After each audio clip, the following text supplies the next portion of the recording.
Hi hello नमस्कार मु स्वागत करुच्ची मैमिनी ब्लॉग को।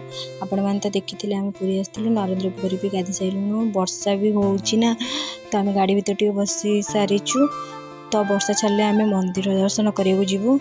तब देखु बड़रान एत वर्षा गाजिला जे आम गोटे दुकान साइड हिं आसिक ठिया होइछु।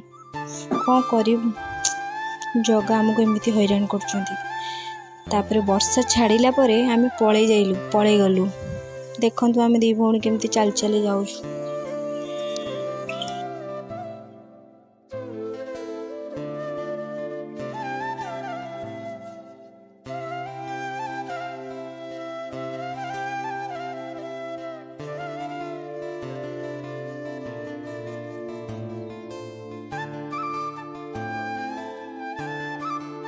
तो आपण मान तो देखी सारे आम जगह दर्शन भलरे कर सारूँ।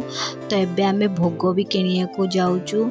तो वर्षा भी तो छाड़ी जाइए। एबे आम बाहरी गलु रामचंडी आसिक पहुँची गलु।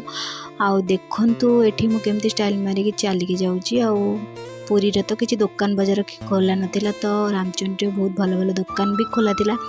तो एबे आम जीवु रामचंडी भितर माँ पाखक माँ दर्शन भी भल भल होगला।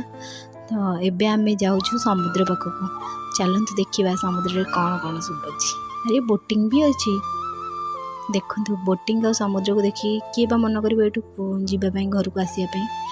तो देखु ये कौन एमती पागल भाया बुलूची। ये को पागल हो गला कि आपण मैंने कमेंट करेंगे जदि ये पागल होगला।